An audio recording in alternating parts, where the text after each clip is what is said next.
ஒரு போர் வெறும் 40 நாள்ல 20 வருஷமா நீடிச்ச ஒரு நாட்டோட வறட்சிய முடிவுக்கு கொண்டு வர முடியுமா? கேட்கவே ரொம்ப ஆச்சரியமா இருக்குல்ல. ஆனா இந்த ஒரு விஷயத்த முன்வைக்கிற ஒரு சோர்ஸ பத்தி தான் நம்ம இன்னைக்கு விரிவா பார்க்க போறோம். ஈரானோட வானிலைக்கும் சமீபத்துல நடந்த போருக்கும் என்ன சம்பந்தம்னு அந்த ஆதாரம் சொல்லுதுன்னு வாங்க பார்க்கலாம். அந்த சோர்ஸ் என்ன சொல்லுதுன்னா, இந்த போருக்கு முன்னாடி வரைக்கும் ஈரான் ஒரு கொடூரமான தண்ணீர் பஞ்சத்துல தவிச்சிட்டு இருந்திருக்கு. நிலைமை எந்த அளவுக்கு மோசமா போச்சுன்னா, தலைநகர் தெஹ்ரானையே காலி செய்ய வேண்டியிருக்கும்னு அவங்க பிரசிடென்டே வார்ன் பண்ணியிருக்காரு. ஆனா இந்த போருக்கு அப்புறம் மொத்த சீனுமே மாறிடுச்சு. இப்போ வாரத்துல குறைஞ்சது 3 நாளாச்சும் மழை பெய்யுதுன்னு அந்த ஆதாரம் சொல்லுது. இங்கதான் முக்கியமான கேள்வியே வருது. போருக்கும் வானிலைக்கும் எப்படிங்க சம்பந்தம் இருக்க முடியும்? சரி, இந்த சோர்ஸ் முன்வைக்கிற வாதங்களை நாம ஒன்னொன்னா பார்க்கலாம் வாங்க. இந்த திடீர் மழையோட இம்பாக்ட் எந்த அளவுக்கு இருந்துச்சுன்னா, ஈரானோட 17 தேசிய அணைகள்ல 7 அணைகள் பல வருஷத்துல முறையா 99% நிரம்பி வழிஞ்சிருக்குன்னு இந்த ஆதாரம் சொல்லுது. இது நிச்சயமா ஒரு சாதாரண மாற்றம் கிடையாது. சரி, இப்போ இதோட வரலாற்று பின்னணிய கொஞ்சம் பார்க்கலாம். இந்த சோர்ஸ் என்ன சொல்லுதுன்னா, ஈரான் ரொம்ப காலமாவே தங்களோட வானிலையில வெளிநாட்டு சக்திகள் தலையிடுறதா ஒரு சந்தேகத்துல இருந்திருக்கு. பல வருஷங்களுக்கு முன்னாடியே ஐக்கிய நாடுகள் சபையில ஈரான் ஒரு முறையான குற்றச்சாட்டையே வச்சாங்க. அதாவது அமெரிக்க கூட்டணி நாடுகள் எங்க மழைய திருடுறாங்க அப்படின்னு. ஆனா அந்த டைம்ல அது யாருமே பெருசா கண்டுக்கலன்னு இந்த ஆதாரம் சொல்லுது. 2018 வேர்ல்ட் கப் அப்போ ஒரு சம்பவம் நடக்குது. ரொனால்டோ அடிச்ச ஒரு பெனால்டி கிக்க ஈரானோட கோல் கீப்பர் தடுத்துட்டாரு.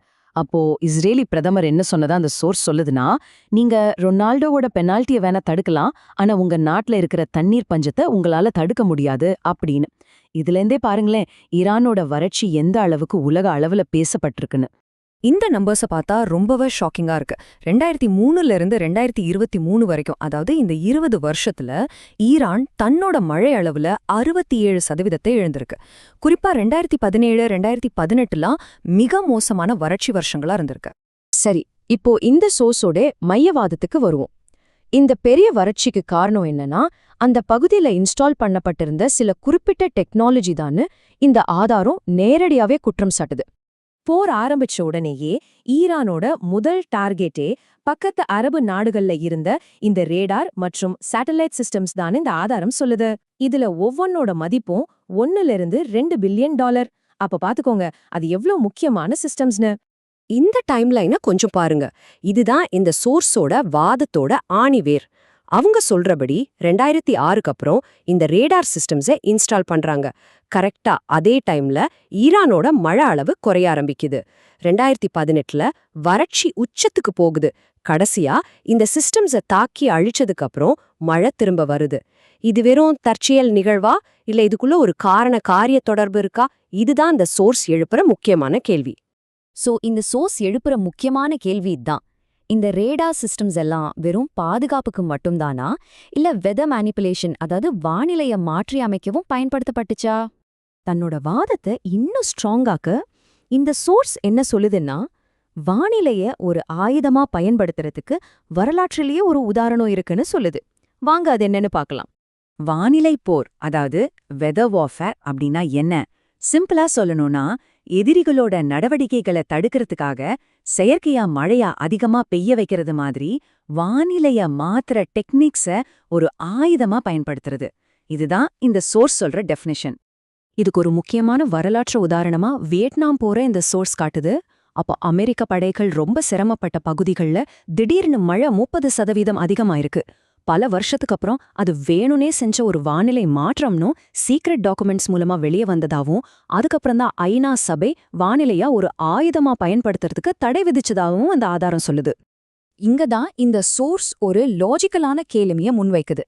1990களிலேயே அமெரிக்காவால ஒரு இடத்துல மழைய வரவைக்க முடிஞ்சிருந்தா, 2005ல அவங்களால ஒரு இடத்துல மழைய வராம தடுக்க முடியாதா? யோசிச்சு பாருங்க. சரி, அந்த ரேடார் சிஸ்டம்ஸ் அழிக்கப்பட்டதுக்கு அப்புறம் உடனடியா சில பரவலான விளைவுகள் ஏற்பட்டுச்சுன்னு இந்த ஆதாரம் சொல்லுது. வாங்க அது என்னென்ன மாற்றங்கள்னு பார்க்கலாம். இந்த சோர்ஸ் சொல்ற டேட்டா ரொம்பவே ஆச்சரியமா இருக்கு. பாருங்க, ஈரானோட 20 வருஷ வறட்சி முடிவுக்கு வந்துருச்சு. பக்கத்துல இருக்கிற ஈராக்ல கடந்த 10 வருஷத்துல இல்லாத அளவுக்கு பயங்கர மழை. அதோட ஒரே வாரத்துல டெம்பரேச்சர் 5 டிகிரி செல்சியஸ் குறைஞ்சிருக்கு. ஓமன்ல 3 வருஷமா வறட்சி இருந்த இடத்துல ஒரு வாரம் விடாம மழை பெய்திருக்கு. இந்த எல்லா மாற்றங்களுக்கும் காரணம் அந்த ரேடார்களை அழிச்சது தானே இந்த ஆதாரம் சொல்லுது. கடைசியா இந்த சம்பவங்களோட முக்கியத்துவத்தை பத்தி இந்த சோர்ஸை எழுதினவர் ஒரு முடிவுக்கு வராரு. ஈரான் நடத்துறது உலக மக்களுக்கான ஒரு போர் அப்படிங்கறத இது நிரூபிக்குதுன்னு அவர் வாதிடுறாரு.